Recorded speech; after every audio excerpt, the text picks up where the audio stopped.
আওয়ামী লীগের ব্যাপারে কি সিদ্ধান্ত হবে সেই ব্যাপারে আমরা শুরু থেকে কথা বলছিলাম যে আমরা রিকনসিলিয়েশনের কথা বলছিলাম এবং এটার জন্য ইন্টারিম গভর্নমেন্ট ছিল পারফেক্ট ব্যক্তি, যেটা নেলসন ম্যান্ডেলা দক্ষিণ আফ্রিকাতে করেছিল, জার্মানিতে যেটা হয়েছিল। সেটা না করে তখনকার ইন্টারিম গভর্নমেন্ট তারা ক্ষমতাকে দীর্ঘায়িত করার একটা প্রক্রিয়ার মধ্যে তারা ঢুকে গেল। তখন আমরা বললাম ঠিক আছে, যেহেতু নির্বাচনী অনিশ্চিত, আমরা বললাম তারা নির্বাচনটা দেন।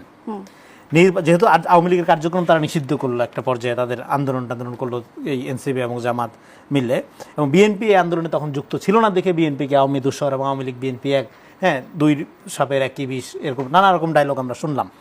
যাই হোক, তারপরে তারা আওয়ামী লীগের কার্যক্রম, ছাত্রলীগ নিষিদ্ধ এবং কার্যক্রম স্থগিত, এরকম একটা আপনার আইনি নিষেধাজ্ঞার মধ্যে তারা গেল। ওকে, ফাইন। দেওয়ার পরে তখন আমরা বললাম আপনার নির্বাচন দেন, নির্বাচনটাই রিকনসিলিয়েশন। কারণ এই নির্বাচনে তো নৌকা মার্কা ছিল না।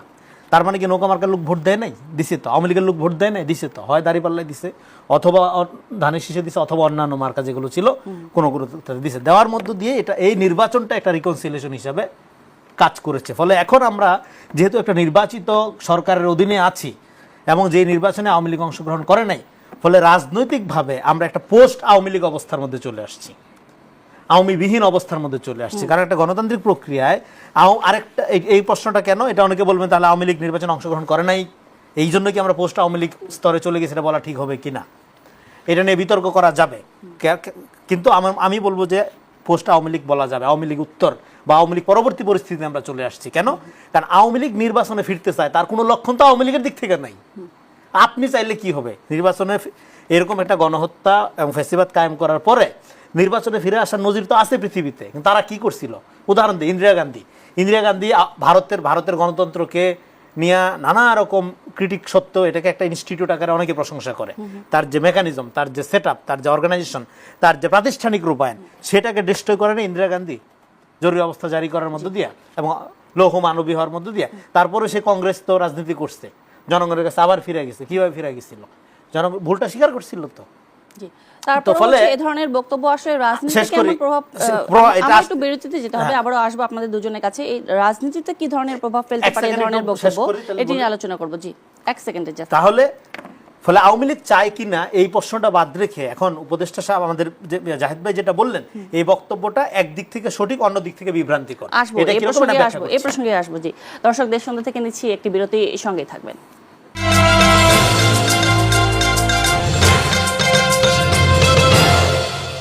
আবারও স্বাগত জানাচ্ছি দেশ সন্ধ্যায়। আজকে আমরা দেশ সন্ধ্যায় কথা বলছি স্থানীয় সরকার নির্বাচন ও তথ্য উপদেষ্টার বক্তব্য এই প্রসঙ্গে, এবং এই পর্যায়ে রেজাউল করিম রনি আপনার কাছে যেতে চাই। আপনি একটা বিষয় ব্যাখ্যা করতে চেয়েছিলেন যে এই যে কার্যক্রম নিষিদ্ধ একটি দলের যে নির্বাচনে অংশগ্রহণ করা না করা নিয়ে কোনো বাধা বিপত্তি নেই, এই প্রসঙ্গে আমরা কথা বলছিলাম। মানে যে উপদেষ্টার বক্তব্য ধরে কথা বলছিলাম, উপদেষ্টার বক্তব্যটা একদিক থেকে সঠিক, অন্য দিক থেকে কিছুটা বিভ্রান্তি তৈরি করার স্কোপ তৈরি করে দিয়েছে। যেমন ধরেন, যেহেতু স্থানীয় নির্বাচনে এখন মার্কা থাকবে না, দলীয় বিভাজন থাকবে না, ফলে এখন আর স্থানীয় নির্বাচনটাকে আমরা কেউ দলীয়ভাবে দেখব না। এটা না দেখাটাই যেটা স্থানীয় সরকার নির্বাচনের যে উদ্দেশ্য, যে আপনার লোকাল গভর্নেন্স বা গণতন্ত্রকে রুট লেভেলে শক্তিশালী করা, সেইটার জন্য আসলে এটা আওয়ামী লীগ পরিকল্পিতভাবে ধ্বংস করেছিল এখানে মার্কা আপনার যুক্ত করে। তো যেহেতু এখন এটা নির্বাচনটা মার্কাবিহীনভাবে হচ্ছে, ফলে এখানে কে আওয়ামী লীগ, কে বিএনপি, কে জাতীয় পার্টি, কে কোন দল, এটা দেখার স্কোপ নাই। হ্যাঁ, আমরা দেখব যে নির্বাচনী বিধি মোতাবেক কে অপরাধী এবং কে নির্বাচন করা যোগ্য, কে অযোগ্য। ফলে সেদিক থেকে আমি মনে করি যে আমাদের উপদেষ্টা প্রতিমন্ত্রী মহোদয় উনি যেটা বলেছেন, এই বক্তব্যটার মধ্যে এটা অদরকারি যে আওয়ামী লীগ নির্বাচনে অংশগ্রহণ করতে পারবে। কারণ হলো আমরা একটা পোস্ট আওয়ামী লীগ অবস্থার মধ্যে আছি, এবং যে নির্বাচনটা কোনো মার্কা থাকবে না, সেখানে কে আওয়ামী লীগ, কে বিএনপি, কে বিজেপি, কে জাতীয় পার্টি, ধুলাই বৃষ্টি অন্ধকার, সেখানে আওয়ামী লীগের প্রশ্নটা অবান্তর, দরকারই নেই আপনার বলা, এটা বাড়তি কথা।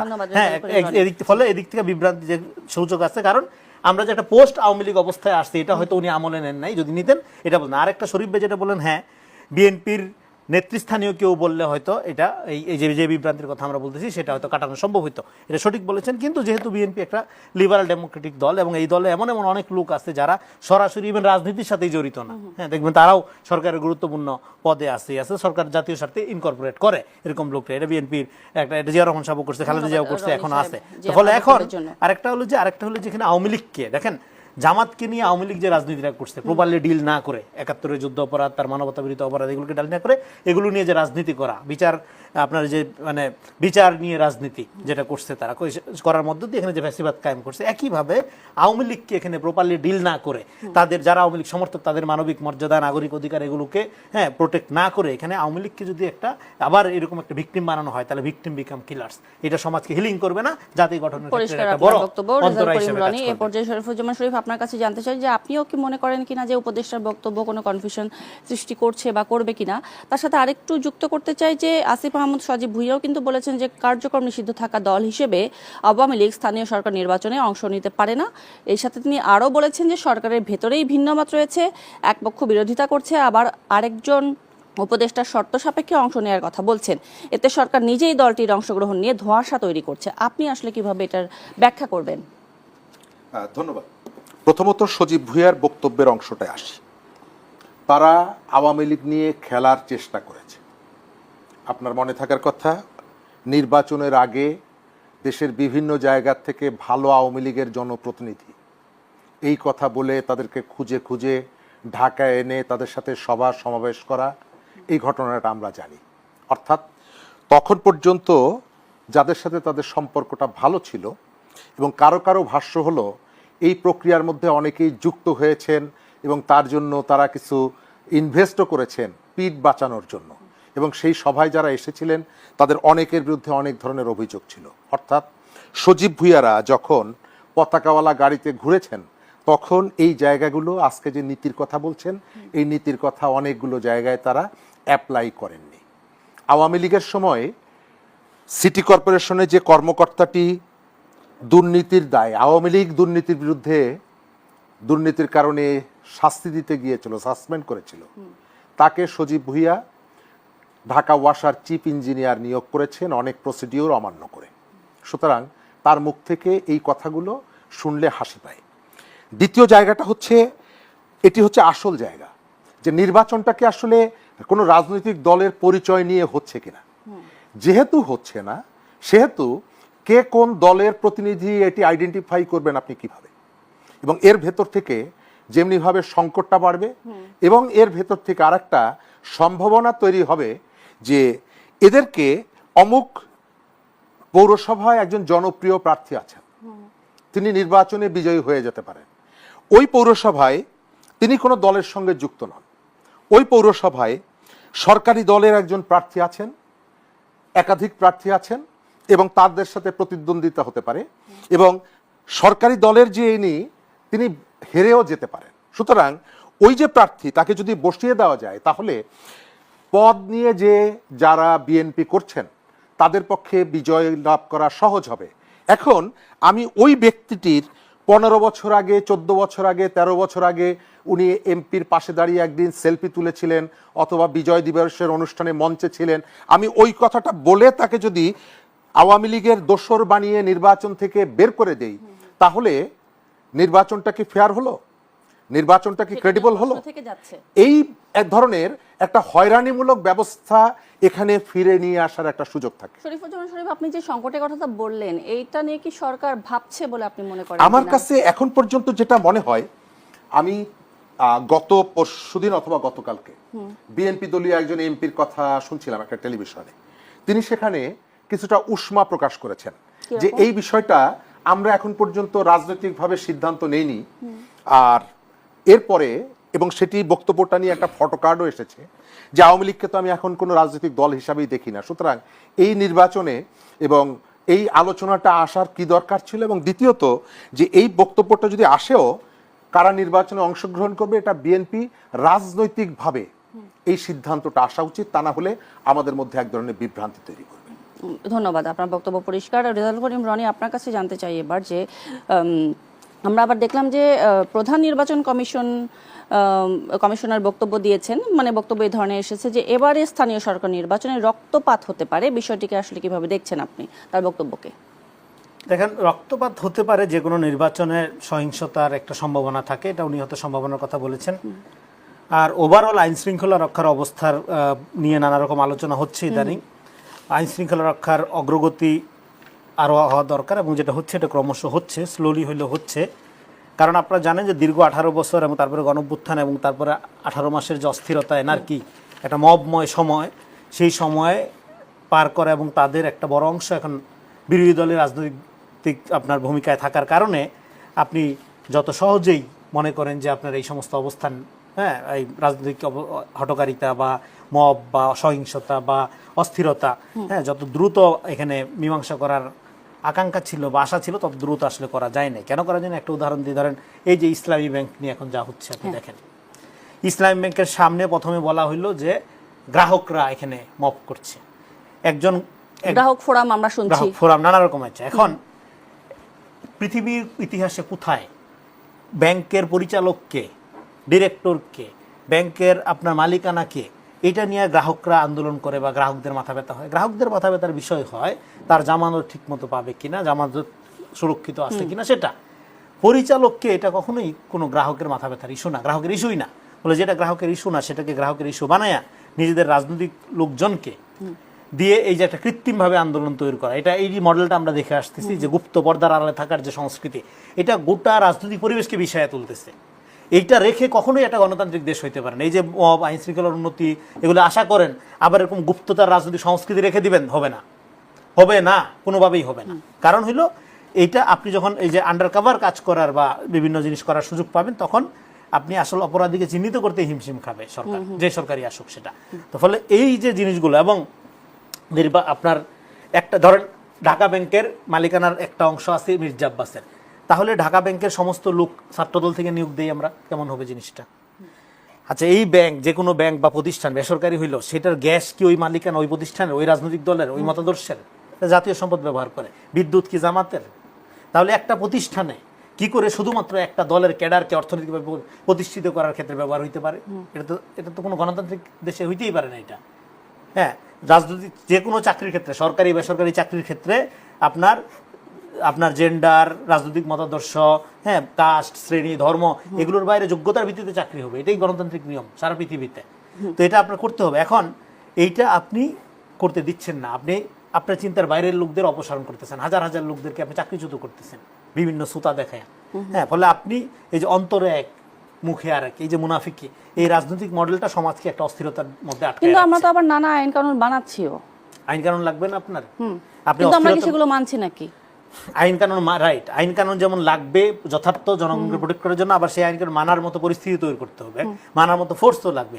সেই ফোর্সকে রেডি করতে পারছেন না কেন? কারণ ওভারঅল তো পলিটিক্স ডিপেন্ড করে পলিটিক্সের উপর। আমি তো এই জন্যই বলতেছি যে আপনার এই যে আপনার একটা অস্থিরতার সংস্কৃতি, আপনি রামিসা হত্যাকাণ্ড নিয়ে কি হলো আপনি দেখলেন, যে একটা জঘন্য হত্যাকাণ্ড নিয়ে আরো জঘন্যভাবে রাজনীতি করার চেষ্টা করা হচ্ছে। তো ফলে সমস্ত কিছু, এবং টকশোগুলোতে যেভাবে এসে তারা ন্যারেটিভ তৈরি করে, মিথ্যাচার করে এবং মানুষকে ব্যক্তিগত আক্রমণ করে। হ্যাঁ, তো আপনি পৃথিবীতে কোনো দেশে দেখছেন যে সরকারি দলকে ডিফেন্ড করতে এসে টকশো থেকে উঠে যেতে হয়? রাজনীতির যে ফ্যাসিবাদী কাঠামো, এই কাঠামো যারা চর্চা করে, এই কান্ট্রি উইদাউট আওয়ামী লীগ, কিন্তু তারা নফসানিয়াতের মধ্যে তারাই একটা আওয়ামী লীগ, আওয়ামী লীগ আকারে তারা চর্চা আসবো। এই প্রসঙ্গে আবার ফিরে আসবো, তবে একটি বিরতির পর। দর্শক, দেশ সন্ধ্যা থেকে নিচ্ছি আরেকটি বিরতি, সাথেই থাকবেন।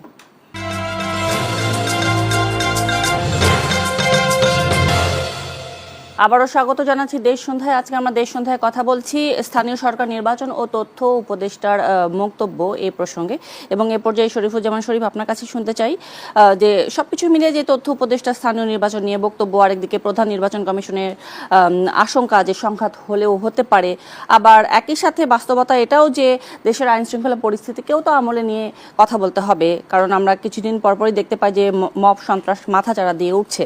আসলে আপনি এই সব কিছুকে কিভাবে ব্যাখ্যা করবেন, নাকি রাজনৈতিক কৌশলের এগুলো অংশ বলে মনে করেন আপনি? এক নাম্বার হচ্ছে, স্থানীয় সরকার নির্বাচন নিয়ে সহিংসতা হতে পারে। এই কারণে হতে পারে, দীর্ঘদিন পরে বিএনপির যে জনপ্রতিনিধি যারা বা স্থানীয় রাজনীতি নিয়ে কাজ করেন, তারা প্রায় 1.5 দশক কোনো নির্বাচনে অংশগ্রহণ করতে পারেন, একটা বড় অংশ। স্বাভাবিকভাবে তারা চাইবে জনপ্রতিনিধি হওয়ার জন্য, এবং যেহেতু তারা সরকারি দলে আছেন, তাদের মধ্যে প্রতিযোগিতাটা একটা পর্যায়ে গিয়ে হানাহানিতে রূপান্তরিত হতে পারে, শত্রুতায় পর্যবসিত হতে পারে। এবং সেটি যদি হয়, তাহলে এখানে উভয় পক্ষই, যেহেতু সরকারি দলের সঙ্গে সবাই যুক্ত, প্রভাব বিস্তার করার চেষ্টা করবেন এবং তারা এক ধরনের সহিংসতায় জড়াতে পারেন। তাদেরকে এই পথ থেকে নিবৃত্ত করার দায়িত্ব সরকারের উপরে গিয়ে পড়বে, রাজনৈতিক দলের উপরে। রাজনৈতিক পরিস্থিতি একদিকে আইন শৃঙ্খলার কথা বলছেন, পরিকল্পিতভাবে উত্তপ্ত করা হচ্ছে। আপনি যদি গত কয়েকদিন ধরে ঢাকা শহরে দেখেন, আর আমার সাথে আলোচক রনি ভাই যথার্থ বলেছেন, একটা ব্যাংককে কেন্দ্র করে বাংলাদেশের রাজনীতিতে, অর্থনীতিতে অস্থিরতা সৃষ্টি করার চেষ্টা করা হচ্ছে। আপনি একটা আর্থিক প্রতিষ্ঠানকে ব্যবহার করছেন রাজনীতি বিকাশের পদ্ধতি হিসাবে। সেখান থেকে আপনি ফুয়েল নিয়ে আপনি আপনার রাজনীতির গাড়ি পরিচালিত করবেন। বিএনপি সরকারের দায়িত্ব হচ্ছে এই প্রতিষ্ঠানগুলোর স্বকীয়তা রক্ষা করা। আমরা একইভাবে ক্রিকেট বোর্ডকে যেমনিভাবে বিএনপিকীকরণ চাই না, একই সাথে ইসলামী ব্যাংক বলেন, বুয়েট বলেন, অমুক প্রতিষ্ঠান বলেন, যে প্রতিষ্ঠানগুলো আছে এর কোনোটারই রাজনীতিকীকরণ চাই না।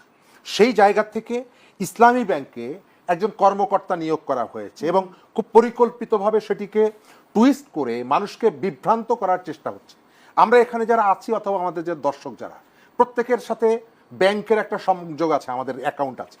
আপনি একজন মানুষের কাছে জিজ্ঞেস করে পাবেন না যে তিনি তার যে ব্যাংকের সাথে লেনদেন করেন ওই ব্যাংকের চেয়ারম্যানকে এই নামটি বলতে পারবেন। অর্থাৎ এটি খুবই অপ্রয়োজনীয়, এটা আমাদের রেগুলার অ্যাক্টিভিটির মধ্যে এটি দরকার হয় না।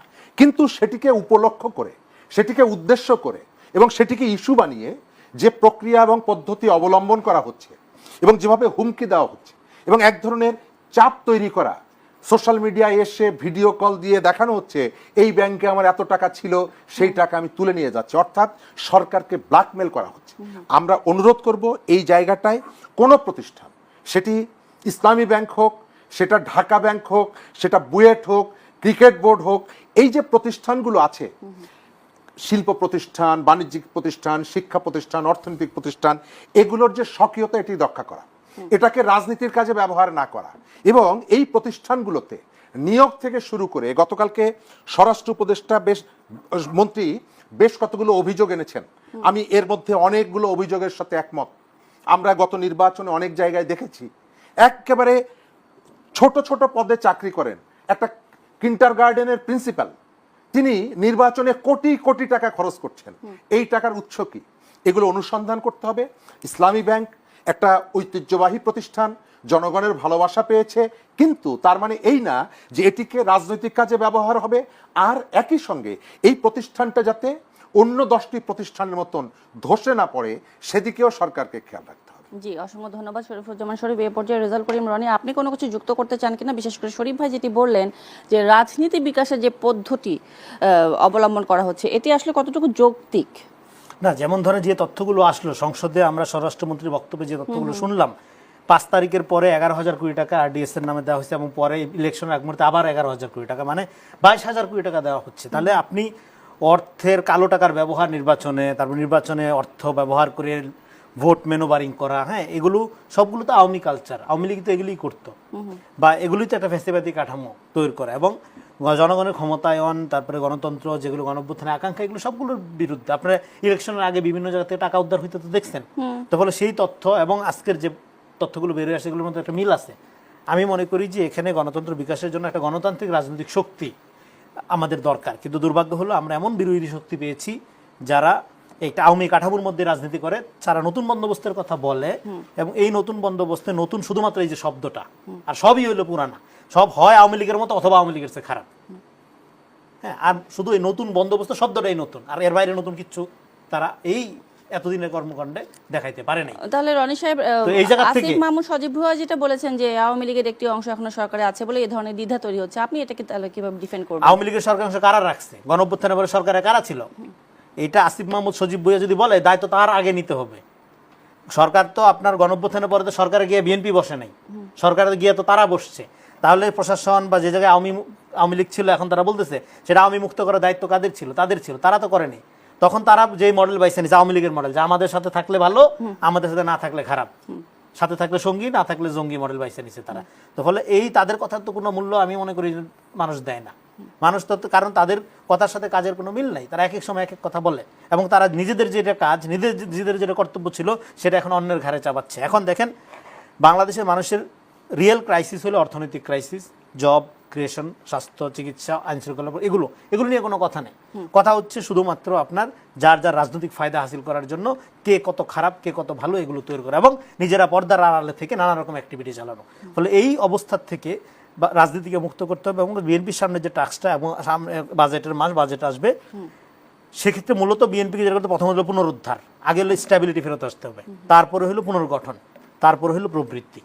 এই তিনটা প্রক্রিয়াকে সামনে রেখে, তিনটা লক্ষ্যকে সামনে রেখে বিএনপি তার রাজনৈতিক অর্থনৈতিক কর্মকাণ্ড পরিচালনা করছে এবং এইটা পরিচালনা করার জন্য অবশ্যই এখানে একটা জাতীয় ঐক্যমত লাগবে। যে জাতীয় ঐক্যমতটা নষ্ট করছে কারা? নষ্ট করছে যারা জাতীয় স্বার্থের চেয়ে নিজেদের দলীয় স্বার্থকে আগে বিবেচনা করে এবং যারা ওই যে ন্যারেটিভ পলিটিক্স তৈরি করে, যে ওই বয়ানের রাজনীতি আওয়ামী আপনার লীগ কথা করতো। সূত্র ধরে আমি শরীফুজ্জামান শরীফের কাছে জানতে চাই যে এই যে ঐক্যমত্যের কথা বললেন রনি ভাই, এটা কি আসলে বিএনপির মধ্যে কতটুকু বিদ্যমান, বিশেষ করে সামনে তো স্থানীয় সরকার নির্বাচন, আপনি আসলে এটা কতটুকু দেখতে পেলেন?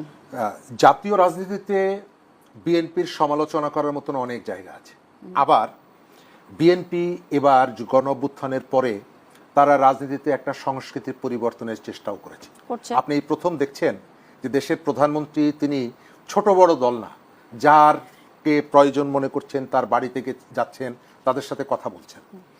একনেকে অনেক প্রস্তাব তিনি ফিরিয়ে দিচ্ছেন, রিভিউ করার জন্য বলছেন। অর্থাৎ আমরা কোনো কোনো জায়গায়, আমি সবার কথা বলছি না, কিন্তু শীর্ষ পদে যারা আছেন তারা একটা ইতিবাচক বার্তা দেওয়ার চেষ্টা করছেন, কিন্তু তার কাউন্টার জবাবটা দেওয়া হচ্ছে যে শাহবাগে বিএনপি নেতাদেরকে পেটাবো, ঝুলিয়ে রাখবো, পালিয়ে যাওয়ার জায়গা পাবে না। অর্থাৎ আবার আমাদের ব্যাংকের যে অ্যাকাউন্ট হোল্ডাররা আছে তারা নেমে একটা গণ-অভ্যুত্থান ঘটিয়ে বিএনপিকে বঙ্গোপসাগরে ভাসিয়ে দেবে। অর্থাৎ আমি দেখতে পাচ্ছি এক ধরনের নির্বোধ কতগুলো মানুষের হাতে মিডিয়া অন্যান্য জায়গায় চলে গেছে, তারা কি বলতে কি বলছে